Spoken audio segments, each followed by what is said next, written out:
Sule! I can't believe Dragonsteel Nexus 2025 is already behind us. Of course, Brandon had his normal Q&As at this event, and I had the pleasure to attend them in person. During both of these Q&A sessions, Brandon both canonized something in real time and also shared what he believes to be the single most important event in the Stormlight Archive. Sule, we hit 4,000 subscribers by the end of the year. Thank you so much, but the hype train doesn't stop here. So please subscribe and hype this video so more people can see it. We are so thankful for all of you. Kevin, 7 words of Brandon. Before we get started, there will be spoilers for the entire Cosmere in this video. Also, Brandon has yet to release the recording of this event, so I will be reading the entries off of the Coppermind. Questioner: the Ghostblood's main goal is to protect Scadrial. Did that ever change when Retribution was created? Brandon: I will say they are aware of the creation of Retribution, and there are definitely some measures they are taking, but I would say you should expect Scadrial first to kind of be the focus for the Ghostbloods even still.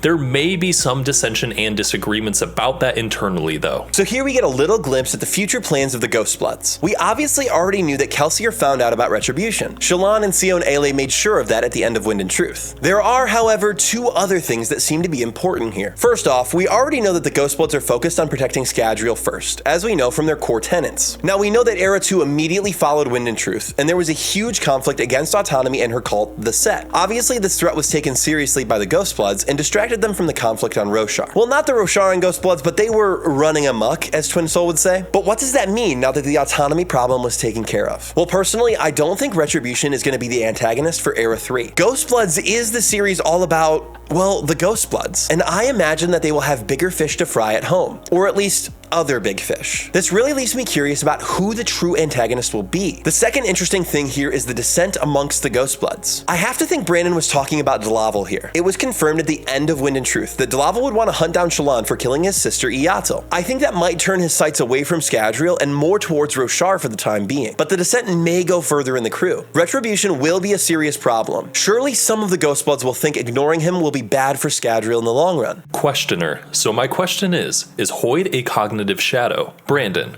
so Hoid doesn't consider himself a cognitive shadow. He says he is not. There are those who would disagree with him. However, there are some unique aspects to Hoid because the body regrows and these various things. He would claim he is not a cognitive shadow and has never ended up becoming one. There is continuity of his body even though it's being recreated, sometimes even out of investiture. He would actually lump himself in a different category. So would Vasher, but there are some who would think that he is a cognitive shadow. Vasher wouldn't say that he is a normal person. He's looking at some of the Dawn Shard stuff and there is a category for them. Okay, this is really cool. Hoid's regrowth abilities are insane. He barely survived Retribution's attack at the end of Wind and Truth, and that was thanks to his regeneration granted by the Dawn Shard exist. It's cool to have confirmation that he isn't quite a cognitive shadow, even if he is functionally one. It seems the Dawn Shards break the rules in unique ways. This doesn't seem to matter much other than maybe clarifying why Hoid isn't struggling with the cognitive decay the Heralds do. Oh yeah, and did Brandon just state that Vasher was a Dawn Shard? Thanks for that theory, Magnet Brandon. I could see him holding a Dawn Shard connected to destruction for some reason. Maybe change. Is he how it got to Roshar in the first place? Sule, this has been an incredible year here at Lightcallers. We've grown beyond our wildest dreams, but we're not done yet. We have plans for big things in the future, and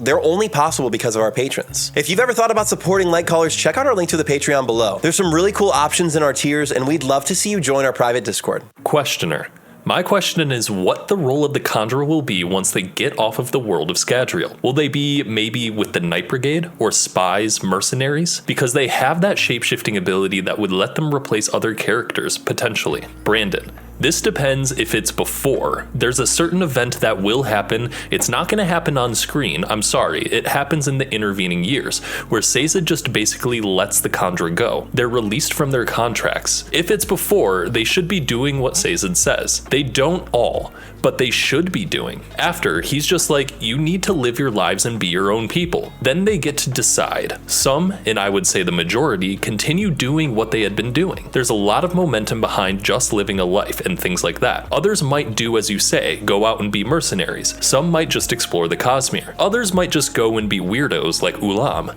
It just depends on the individual. I honestly mostly wanted to talk about this one just to get that information out there. Harmony frees the Kandra. That's a good guy move for sure, but why do you think he does this? I wouldn't be surprised if this is a result from the inner battle with Discord. I think Sazed might worry about his ability to truly use the Kandra for benevolent purposes, thus letting them have their autonomy. Hey, wait! Questioner. Which shard would run the most successful convention, and which would burn it down within the first hour? Brandon. You're gonna think this is odd, but it's gonna be autonomy. Autonomy is very good at setting up structures and having people follow them. To have a successful convention, you would think you'd want one of the fun shards, but to run the convention, you probably don't. The fun shards would give you a dash con, and autonomy's, like, there may be some rigid rules, but we have, I'm included in this, a certain perception of autonomy that is not unjustified. But let's just say that there are a lot of people in the Cosmere who really appreciate autonomy's ability to make structures and keep things going.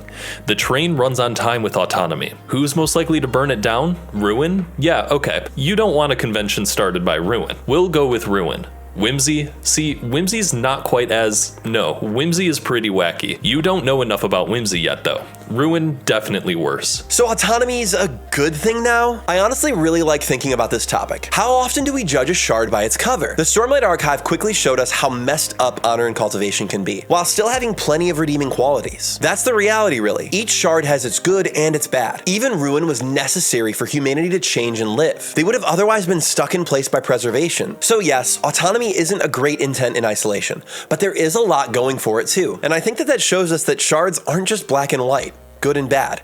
They all live in the gray. Questioner.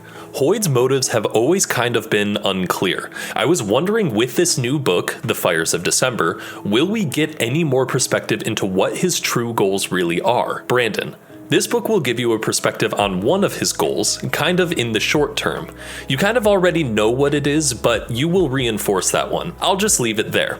You'll be able to hopefully pick out some of the things that are going on, where this is happening in the timeline. But the problem with these Hoid stories is there are two timelines. There are when he's telling it and when it happened. When he's telling it is pretty far in the future. It's post Yumi, so they are in order, the three of them, in order of when he told them. They are not in the order of when they occurred, when they happened to him. So you'll have to pick out those two different timelines, and you should be able to pick out one of his goals. Again, it's not gonna be a huge surprise, but it'll flesh some things out. So it's clear that Hoid has an end goal with all of his Cosmere meddling. One of his larger goals was to collect as many of the magic systems as possible, perhaps connecting himself to all the shards? Another goal is to bring someone back from the grave. We don't know who this is, but Endowment certainly called him out on this. I'm curious which goal Brandon has in mind that will be explored in Fires of December. I also like that Fires of December is continuing the series of Hoid's travails, but I think the meta-narrative is equally as important. The people Hoid is sharing these stories with are obviously still alive and important enough for Hoid to be communicating with. Tress was told to someone from First of the Sun. Yumi was told to someone from Roshar. I think once Fires of December comes out next year, we might start to see something unfold in this subtext, and it's going to show us what Hoid is doing with these tales. Is he perhaps telling these tales to the new shards? Maybe the Cosmere has reached utopia and all the planets have surviving cultures. Regardless of what we get, I for one hope this isn't the last book in the series. Give me more Hoid! Questioner. In Yumi, Hoid describes the Shroud as effectively Soul Tar, and we're also told that the identities of the souls that make up the Soul Tar evaporated and aren't intact in the Shroud. We're also told that the nightmares are pulled out of the Shroud and are actually the same original souls. Hoid explicitly says this, so does that mean a sufficiently invested entity can perform resurrection given access to the original investiture of the soul? Brandon. Yeah, I think this is a through line that you can follow. You've got to have someone's investiture that hasn't been reclaimed into the beyond. If it's sitting around persisting, it is possible to sort through that and turn that into a cognitive shadow. I mean, we see that essentially happen at the end of the book. Now this one's interesting. On the surface, it almost seems like a contradiction, or maybe a case of Hoid being an unreliable narrator, but I think it's maybe more interesting than that. If the identities are truly evaporated when the souls are in the cloud, they must condense in some way when removed from the Shroud. After all, it does seem seem to be Yumi's identity when the Yumi soul is pulled out from the shroud. At the very least, this may have given us some insight into what Hoid's plan is with resurrecting his dead friend. If Hoid can find a way to reform whatever investiture remains of his friend, he could turn them into a cognitive shadow. Obviously, we don't know if this remaining investiture even exists, as we have no idea who this person is. Maybe it really is Aiden Alcium that he's trying to resurrect, and he simply needs to be connected sufficiently enough to each shard to be the right vessel for the job. Questioner. The whole Carbranth incident in Wind and Truth, the whole moving Carbranth to the spiritual realm, is that really functional? Or is it more of just a comfort for Taravangian? Brandon. I'm actually gonna raffo you on this, but let's point something out. I don't know if this is passed around in the fandom. Let me talk about that moment, because I stealth consider that one of the most important moments in the whole series. Because what's going on here is the conflict between Dalinar and Taravangian is not actually the conflict either of them think it is. The conflict was what they both did afterwards, right after the conflict, and which philosophies they are espousing by the actions that happened directly after their conflict. And I think stealth, that moment, and another important moment are the most important things, at least for their arcs. So whether that's real or just a comfort, I'll leave that raffo for now. If it's real, it's a very, very, very dangerous thing he has done. Okay, so this is clearly very big news. The single most important event in the Stormlight Archive being the saving of Carbranth? What does that even mean? Will Ghost Carbranth be that relevant going forward? Did Taravangian set himself up to fail just by holding on to this place and these people? Or was Brandon just talking about how important that moment was for Taravangian's arc? Regardless, I think it's a cool thing to talk about. Taravangian saved his people, but we still don't know to what extent. Obviously, the spiritual realm is very dangerous, so if they are actually the people in Carbranth, they might be screwed. But what do you think? Will the Spirit Heralds encounter the Spirit Carbranth? Would you have autonomy plan your wedding? Are Vasher, Hoid, and Nomad Dawnshard brothers? Let us know what you think in the comments below. I also want to give a special shout out to our patrons, Mac, Aquila, Cobweb, and Stephanie. You guys are the best. Kolo?